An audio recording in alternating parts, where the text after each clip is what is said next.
இல்லை. ஆகவே கூட்டணி கட்சிகள் எல்லாம் கூட வேடிக்கை பார்த்து கொண்டிருப்பது, உண்மையாக நாடகம் நடத்துவது இந்த நாட்டுடைய மக்கள் அனைவருக்கும் தெரிகிறது. ஆனால் ஆளுங்கட்சி தான் இப்படி இருக்கிறது என்று சொன்னால், ஆளுங்கட்சியில் இருக்கின்ற கூட்டணி கட்சிகளும் வாய் திறக்காமல் வாய்ப்பத்தி கொண்டிருப்பது வேதனையாக இருக்கிறது. ஆகவே உண்மையான நடுநிலை வகிக்கின்ற கட்சிகள், கூட்டணி கட்சிகள், திமுகவில் இருக்கின்ற கூட்டணி கட்சிகள் நியாயம் இருக்க வேண்டும், சமூக நீதி இருக்க வேண்டும் என்று நினைத்தால், கம்யூனிசம் பேசினாலும் பெரியாரிசம் பேசினாலும் உண்மையான அவர்கள் இந்த பொதுநலவாதிகளாக இருந்தால் திமுக கூட்டணியிலிருந்து அத்தனை கட்சிகளும் வெளியேறி இருக்க வேண்டும். திமுகவிற்கு நெருக்கடி கொடுத்திருக்க வேண்டும். ஏன் செய்யவில்லை? எல்லாம் ஓட்டுக்காகவோ அரசியலுக்காக. இப்படி இது போன்ற ஒரு மக்களை அடகு வைத்து அந்த மக்களை அழித்து அதற்கு மேல் சவாரி செய்வது, அரசியல் செய்வது எந்த விதத்தில் நியாயமல்ல. புரட்சி பாரதம் வன்மையாக கண்டிக்கிறது. கூட்டணி கட்சிகளாக இருந்தாலும் இந்த அரசாக இருந்தாலும் இந்த மக்களுக்கு எதிர்ப்பாக செயல்படுவது உண்மையாக வருத்தம் அளிக்கிறது. இதை மீண்டும் மீண்டும் புரட்சி பாரதம் வன்மையாக கண்டிக்கிறது. ஆகவே மக்களை சந்திச்சீங்க, இது போன்ற கவலை மக்களை கருத்து என்ன சொல்றீங்க? இந்த வழக்கை எப்படி போய் கொண்டு போகணும்ன்றீங்க? அதாவது அந்த மக்கள் சொல்றது கூட என்னன்னா, மலம் கலந்த தண்ணி இருக்குது, அந்த தண்ணி வந்து அந்த தண்ணி நீ ஆய்வு அறிக்கைக்கு எடுத்துகிட்டு போனோம். அவசரமாக எதுக்கு அந்த தண்ணியை வந்து நீங்கள் வெளியேற்றுனீங்க? வெளியேற்றிட்டு நல்ல தண்ணி விட்டுட்டு அந்த தண்ணியை எடுத்து ஆய்வு அறிக்கை ஏற்ற மாட்டாங்க. அது எப்படி அதில் மலம் கலக்கலன்னு தானே சொல்லுவாங்க. அப்போது இது வந்து இது அதாவது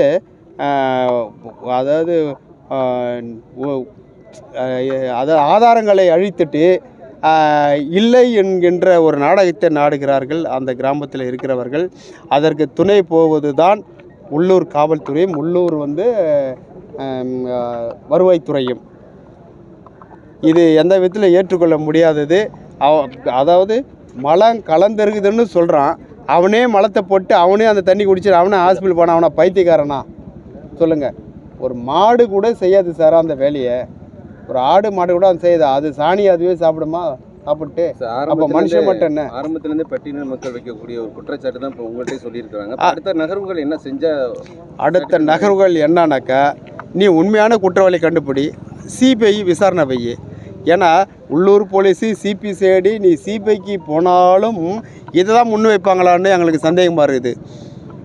அதனால் இது வந்து அரசுக்கு தெரியும், உள்ளூரில் இருக்கிற காவல்துறைக்கும் உள்ளூரில் இருக்கிற வருவாய்த்துறைக்கும் எல்லா துறைக்கும் யார் குற்றவாளி யார் பாதிக்கப்பட்டவங்கன்னு தெரியும்.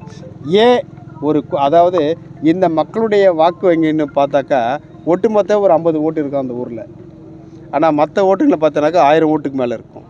அப்போது 50 பெருசு 1000 பெருசானும் போது 1000 தான் பெருசு. அதனால் அது 50 அழிஞ்சாலும் பரவாயில்ல அப்படின்ற மாதிரி தான் அவங்களுடைய கணக்கு. அரசியல் கணக்கு, தேர்தல் கணக்கு, ஓட்டு கணக்கு.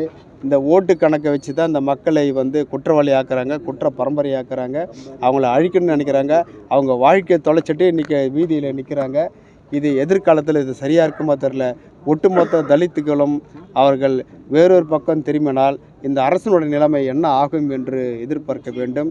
அதற்காக எனதான் கூட்டணி கட்சிகள் ஒத்துழைத்தாலும் இது நியாயம் என்று இருக்கிறது, மனசாட்சி ஒன்று இருக்கிறது. இந்த மனசாட்சி அவர்களை உறுத்தும் என்று தான் எங்களுக்கு தோன்றுகிறது. சொல்றீங்க இப்போ 50 ஓட்டு இருக்கிறனால தான் அரசாங்கம் இது மாதிரி தவிர்க்கிறாங்கன்னு சொல்றீங்க. 1000 ஓட்டுனால இப்போ தமிழக அரசை பார்க்கணும்னா இப்போ ஓட்டு வங்கிக்காக தான் இப்போ இந்த நடவடிக்கை எடுத்துக்காங்க. இப்போ திருமாவளவன் இருக்காரு, திமுக கூட்டணியில் இருக்காரு. அவரும் வந்து அவர் ஸ்டாலின் எடுக்கிற முடிவுக்கு நாங்கள் போன்றோம், நல்லா தான் அரசு நடக்குது, ஆனால் சிபிஐ விசாரணைக்கு நாங்கள் வேணும் வலியுறுத்துறோன்னு சொல்கிறாரு. நல்லா தான் அரசு நடக்குற சொல்கிறது இந்த தமிழ்நாட்டிலே சொல்கிறது அவர் ஒரு ஆளாக தான் இருப்பார். மீதி யார் சொல்கிறாங்க? அவங்க கூட்டணி கட்சி இருக்கிற கம்யூனிஸ்ட்டு சொல்ல சொல்லுங்களேன், சிபிஎம்மை சொல்ல சொல்லுங்கள், சிபிஐயை சொல்ல சொல்லுங்கள். வேறு யாராவது சொல்கிறாங்களா?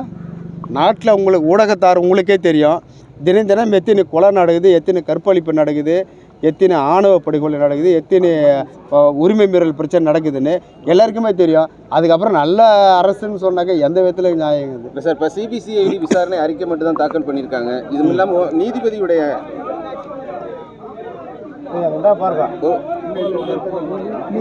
சார் ஒரு நபர் நீதிமன்ற நீதிபதியோட விசாரணை அறிக்கையை தாக்கல் பண்ணாமல் இருக்காங்க. அந்த அறிக்கை எப்படி நினைக்கிறீங்க சார்?